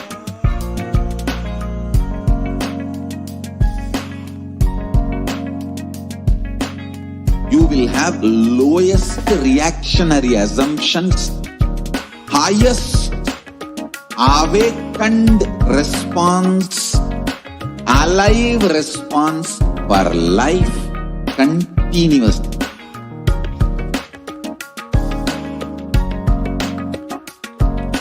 E-Kailasa is enlightenment ecosystem, literally enlightenment itself in your own home, wherever you are.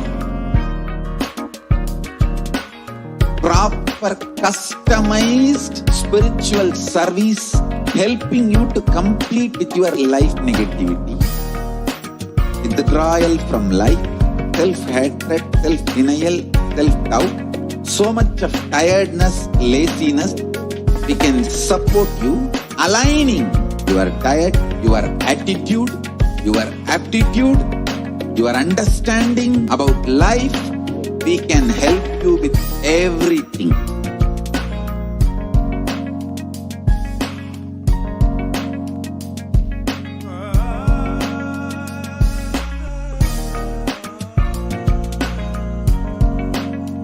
If you are interested in enlightenment, we will immediately bring this to you.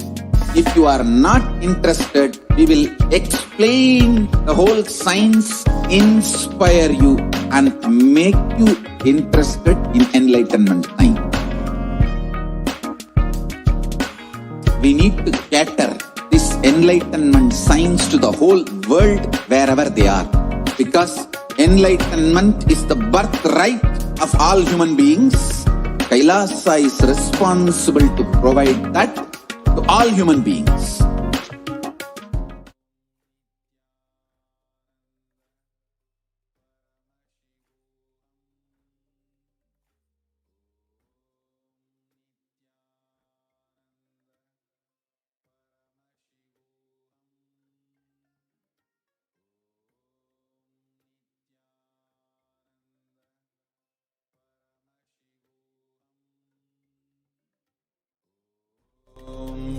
Nityanand परमशिवोऽहम् ॐ नित्यानन्द परमशिवोऽहम् ॐ नित्यानन्द परमशिवोऽहम् ॐ नित्यानन्द परमशिवोऽहम् ॐ नित्यानन्द परमशिवोऽहम् ॐ नित्यानन्द परमशिवोऽहम् ॐ नित्यानन्द परमशिवोऽहम् Nityanandam. Nityanand The much awaited live Nityananda Satsang after a very long time we are having. So today we are going to be having the live darshan of the Supreme Pontiff of Hinduism, followed by a live Nityananda Satsang.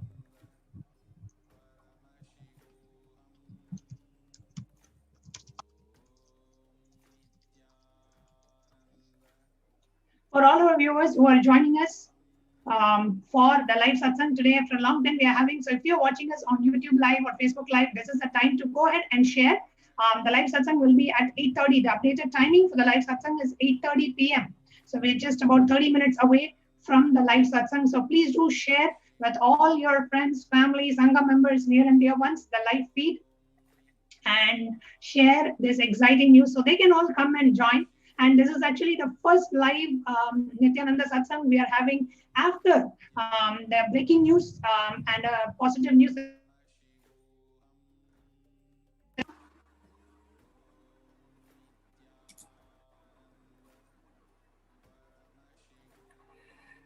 And that news, I'm sure all of us are aware by now, is that the UN, the United Nations, has recognized the persecution of Supreme Pontiff of Hinduism and Kailasa. And we have shared this breaking news on all the official social media platforms of Kailasa.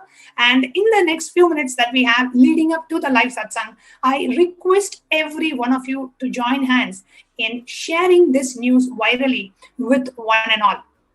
So I'm now going to go ahead and share the Facebook, the live SPH JGM Nityananda Parameshivam Facebook page, where we have shared this breaking news, and also on Twitter.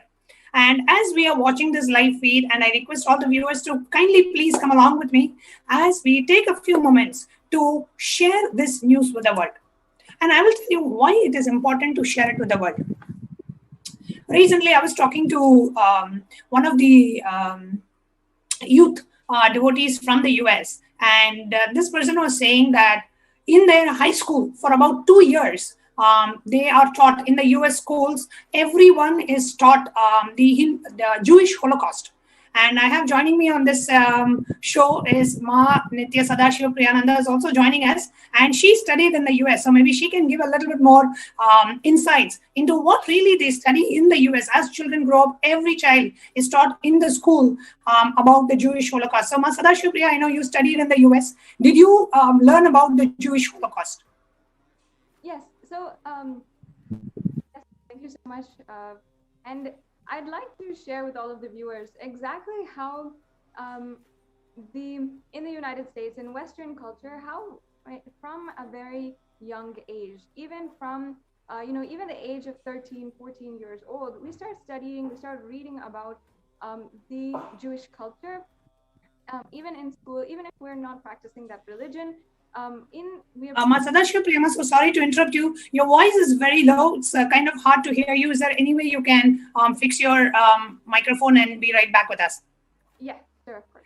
Yes. So while Sadashiva Priya is joining, and those of you who are watching this, and how many of you, as compared to one is the Jewish Holocaust of what happened to 6 million Jews, just around the time of the Second World War, and on the same way, what is happened to Hindus, where 500 million Hindus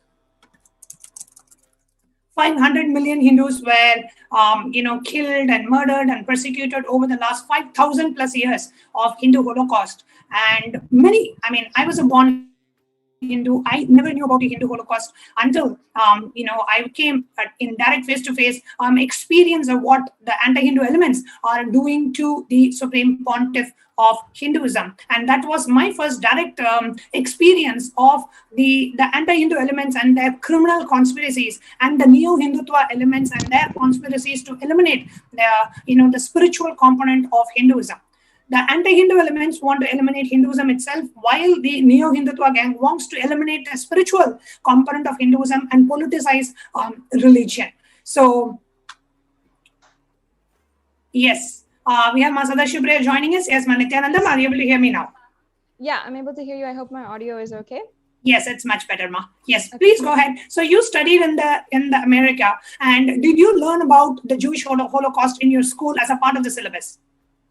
Yes, Ma. So exactly as we were growing up, we learned in detail about how the Jewish people, how 6 million people had underwent systematic persecution in extreme and in like excruciating detail. We learned about the gas chambers, how they were literally taken in trains to the concentration camps for the each and every Jew from all over Europe, how they were how the war had been strategically planned, and this entire Holocaust happened where so many Jews were entirely eliminated, and what was happening was a genocide against a religion.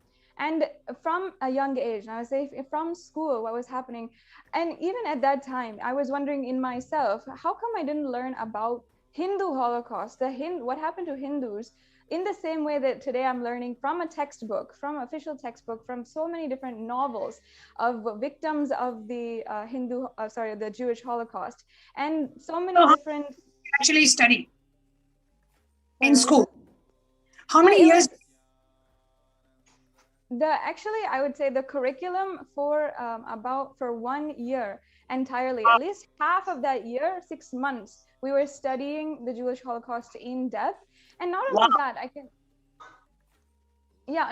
I can say that much of the culture of reading the books, how the Jewish Holocaust has been written by the survivors of the Jewish Holocaust. It's a very powerful way of speaking their story to the world, telling the heartfelt trauma and suffering that they've been through, and for good cause, to prevent more and more suffering from happening further, and ultimately to solidify the Jewish identity that they have as a whole culture, and as a part of their healing as a whole culture. How the victims are coming out right now you're a born Hindu, born and brought up in the US. When was the first time you came to know about Hindu Holocaust? Actually, I can say, honest to goodness, the first time that we understood about the Hindu Holocaust was after Swamiji himself had started speaking about it, how in satsangs he would talk about the sannyasis who were abused and killed. And only after this, I even realized, there was something that happened that sparked me to go and read about it and see in more sources. But if you what age would that be? If you have to tell what age of yours? I think that was around 16 or 17 years old. 16 or 17 years when you first came to know about Swamiji. And what age were you introduced to Jewish Holocaust in school? At least around 11 or 12 years old. 11 or 12 years of old. So every child who's growing up in the US, I don't know about other countries, every child growing up in the US is brought up giving the knowledge of the Jewish Holocaust. And I grew up in India from a traditional Hindu family, and I had absolutely no clue about the Hindu Holocaust. Jewish Holocaust, 6 million Jews were killed. Hindu Holocaust, 500 million Hindus were killed. It's not that we are doing a comparison of lives here, but we need to understand that the Hindu Holocaust is at least 9 times of what happened to the Jews. And even Hindus are made completely unaware.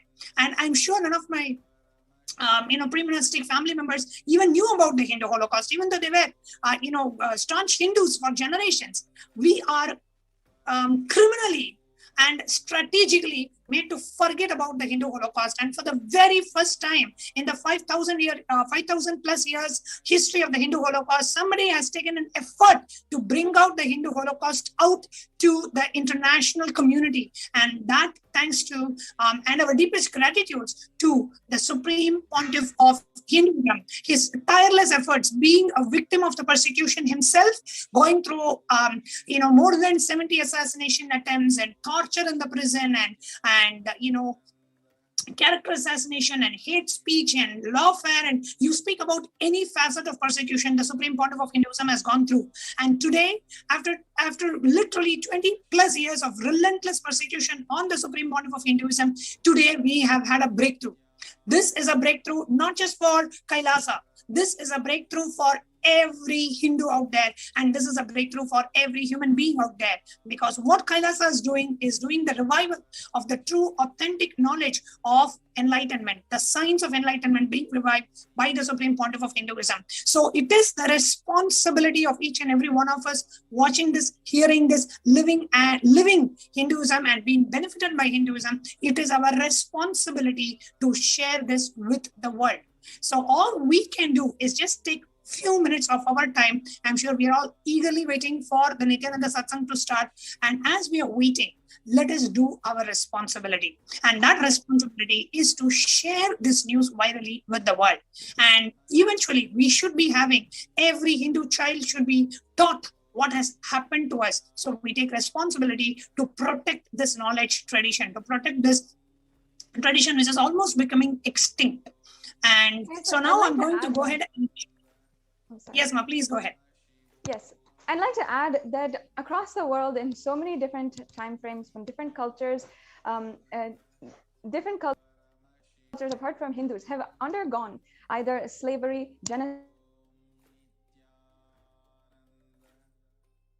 examples of how their cultures have stood up and made something happen for themselves to recover from that culture. For example, even after the Jewish Holocaust, how the Jewish culture, that Jewish people as a whole are able to tell their story to the world and powerfully voice out the stories of victims and survivors of the Jewish Holocaust, to the point where even they're able to establish their own sovereignty and able to protect their culture and heritage as a nation, whereas there was no nation for Jewish culture and for Jewish people, that after that they were able to establish that and protect themselves in some way or form. In that same way, if we come together now and just share and start to voice our stories, voice the stories of victims and survivors of the Hindu Holocaust, and first of all ourselves understanding how the Hindu Holocaust is still going on, and the Supreme Pontiff of Hinduism is under the most brutal attack, has been a survivor of the most brutal attack and ongoing persecution against him.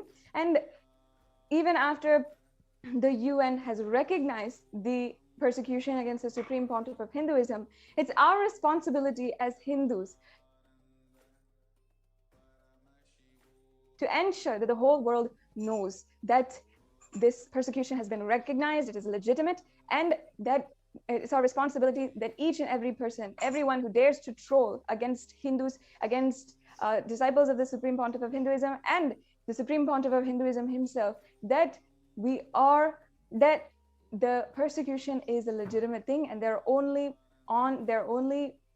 fueling the persecution that is happening. It is our responsibility to share and ensure that the one time we had our voices heard is being known to the world, that it is a legitimate persecution ongoing right now. Absolutely, ma'am. And as you were sharing, I wanted to also take our attention to the official Facebook page of the Supreme Pontiff of Hinduism.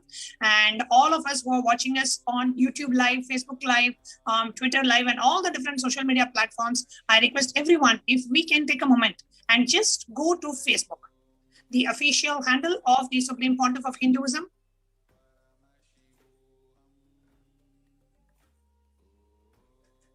which is facebook.com/Paramahamsa Nityananda, and you can search for SPH Nityananda Paramashivam on Facebook, and you will come up with this page.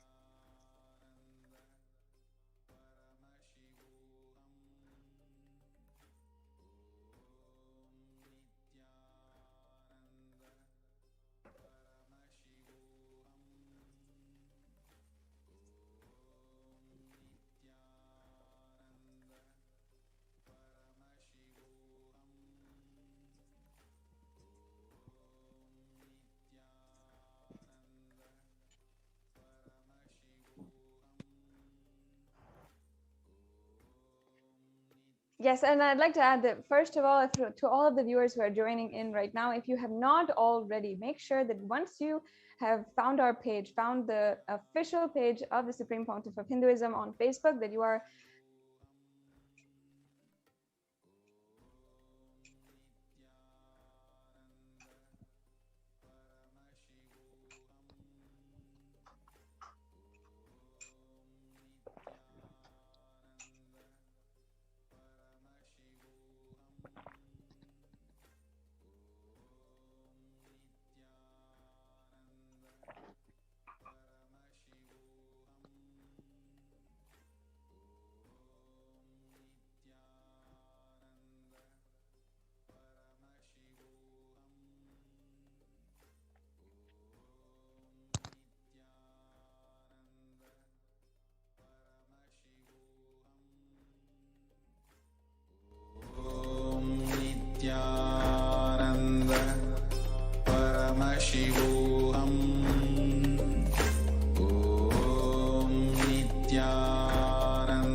Welcome back, dear viewers. Welcome back. So here you are seeing the official Facebook handle of the Supreme Pontiff of Hinduism. I request everyone to please, I'm going to do a walkthrough, and each of us can please come along and share this news. Okay, so as we are coming, we see the first pinned post with the breaking news. The UN has published the report on the persecution of the Supreme Pontiff of Hinduism. So what we are going to do is go under this post like the post, comment under this post, and share the post. Okay, like, comment, share. Now, the sharing of this post, you can do it, share it to your news feed and add what you feel about this. So share 1 or 2 lines saying, finally, the Hindus, the Holocaust is being brought out, or you can say very happy that the United Nations has recognized it. Whatever you feel about this, you can add 1 or 2 lines and share it to your news feed and send it to at least 11 of your friends on Messenger, let everybody know. And all the groups and the pages that you're a part of, at least 5 groups and 5 pages, you can share this news that the United Nations has recognized the persecution of Supreme Pontiff of Hinduism and Kailasa. So we're going to take the next few minutes to finish this on Facebook. I request everyone to go to Facebook, official Facebook handle, and go to the main post, like, comment, and share under the post. Like, comment, and share.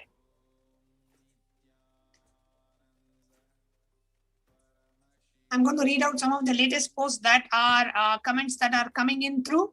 So like, comment, and share under this post.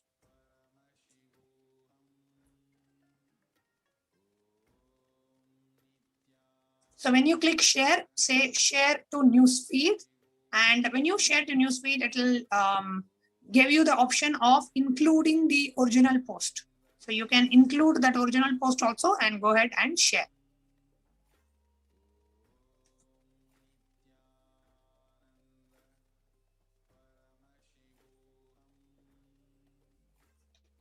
And you can write your own a line or 2, a comment about this, and then go ahead and post it. Share it in the messenger with at least 11 of your friends. Sharing it in the messenger is very easy. You just have to click send, send, send, send, send, and it sends. So you just have to click this. So, and it sends. And then share it on a page. So whatever page that you own. So let's say I have different pages that I'm part of. So I can go ahead and share in the, let's say, Nityananda Sannyas order page. I can go ahead and share.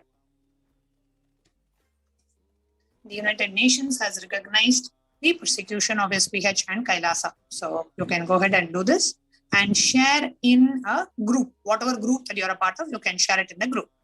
So let's go ahead and take the next few minutes to go ahead and do the sharing on Facebook. At least share with 11 of your friends, 5 groups, 5 pages, and make 1 news feed. Like, comment, and share the post.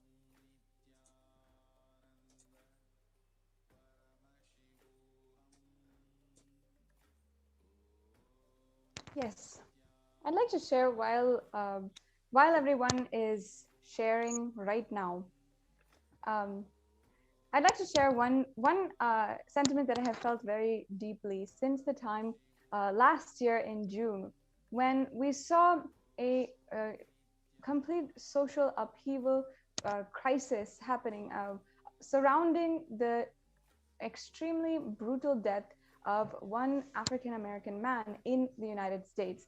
His name was George Floyd, and we saw after the acts of police brutality against him, how so many millions of people took to the streets, how people on social media for at least 2 months afterward were continuously speaking about the persecution and the ongoing persecution happening against African Americans, the racist inherent laws and prejudices and the activities, the culture, the racist culture of the entire United States, as well as the popular culture that was being seriously addressed.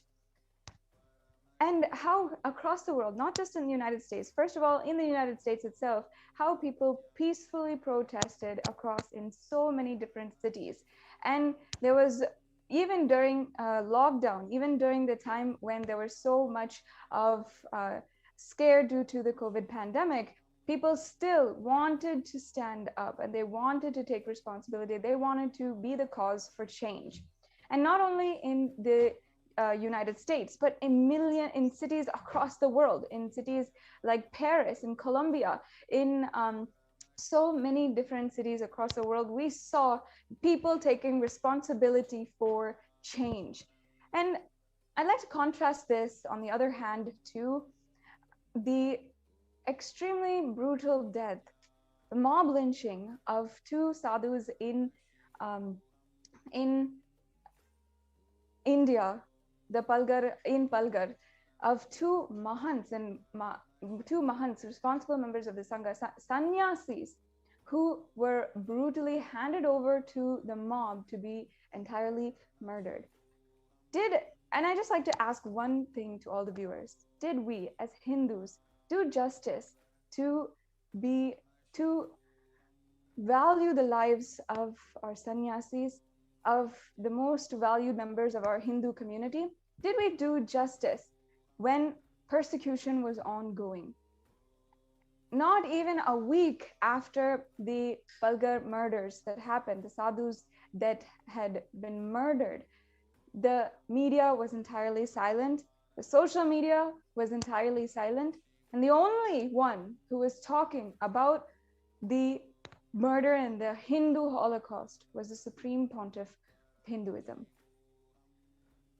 The Supreme Pontiff of Hinduism was the foremost advocate for the brutal persecution that happened, up until even 1 month after, continuously coming for live satsangs, delivering the most profound and satsangs, and really powerfully empowering each and every one of us Hindus to stand up and take responsibility and just see the reality as it is.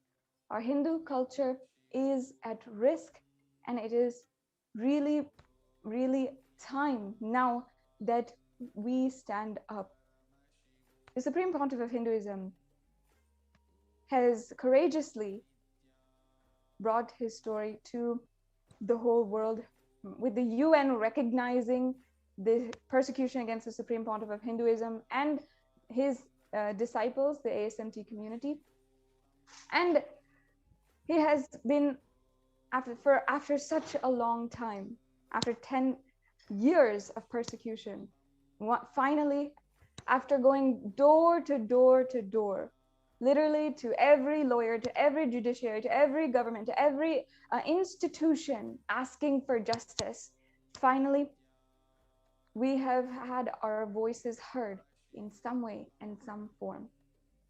It brings actually so much across the world. All of Kailashians, for all the viewers who are just now joining across the world, all the Kailashians are so immensely filled with gratitude that right now, finally, our voices are heard. Absolutely.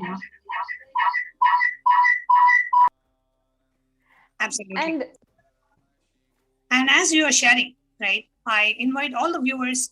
See, it is important that, as what Masada Shubhriya was sharing, it is important that we as Hindus understand and take collective responsibility for what is happening to Hinduism and raise our voices. And we can raise our voices, we can bring it to the attention just by, we're not saying let's go to the street and protest. No, we are going to bring this to the attention of the government and the influencers and the media, who needs to share this with the world. And we need to share this information with the world, that whatever that has happened to the Supreme Pontiff of Hinduism is the persecution of the worst possible, in the worst possible way, a totally brutal, atrocious persecution that has happened and is still happening to the Supreme Pontiff of Hinduism. And the United Nations has gone through all the persecution details, and they have recognized this persecution, recognized Kailasa as a nation. And what you're seeing on the screen right now is the official Twitter handle of the Supreme Pontiff of Hinduism at Sri Nityananda on Twitter. So I request everyone to now please open your Twitter app on the phone or on the laptop and go to Swamiji's, the Supreme Pontiff of Hinduism's official Twitter handle. And you will see at Sri Nityananda, and it takes you to SPH JGM Kailasa Nityananda Parameshivam page. And what we are going to do is we are going to come to this Twitter handle and take the first tweet, which talks about UN has published a report on the persecution, and click on, you like the tweet, right? You can reply to the tweet, like the tweet, reply, which is comment under the tweet, and you retweet it, right? When you click on retweet, always choose quote tweet where you can write your own comments on top of the tweet. So you click on quote tweet and you add your comments on top of it, right? So you can say finally,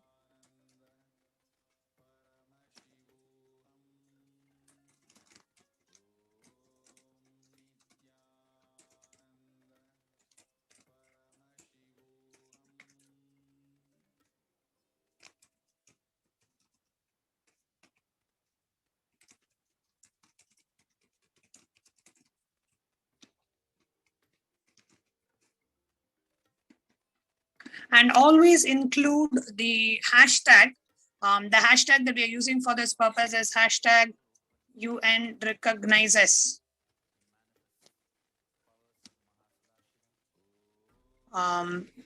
persecution of SPH Nityananda and Kailasa. So use this hashtag UN recognizes persecution of SPH Nityananda and Kailasa. Use this hashtag always. Just going to double check. And also, yes.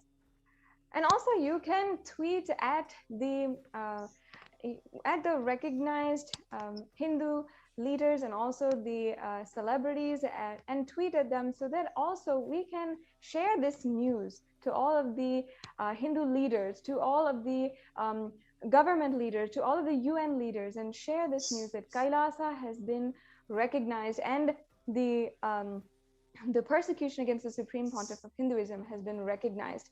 Let's share this and tweet at them. So we can go to their any page. Yes. Yes. And we can go to any of their famous celebrities, anyone whom you think will have an interest to hear about the story of, yes, Ma, I think your screen is being projected.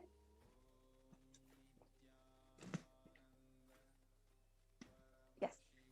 So use these words, use these hashtags, and make sure that you can also tweet at any of the celebrities, any of the advocates, any of the leaders who you think might have an interest in Hinduism, might have an interest in the Supreme Pontiff of Hinduism, the persecution against him. And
परमसुखदं केवलं ज्ञानमूर्तिं द्वन्द्वातीतं गगनसदृशं तत्त्वमस्यादिलक्ष्यम् एकं नित्यं विमलमचलं सर्वदी साक्षिभूतं भावातीतं त्रिगुणरहितं सद्गुरुं तं Namami. Nityanandam, a very warm welcome to each and every one of you gathered today from all over the world for yet another session of Nityananda Satsang with our beloved Bhagwan, His Divine Holiness, Nityananda Paramashivam, our humble obeisance at the sacred lotus feet of our beloved Guru, the living incarnation of Paramashiva, His Divine Holiness, Nityananda Paramashivam.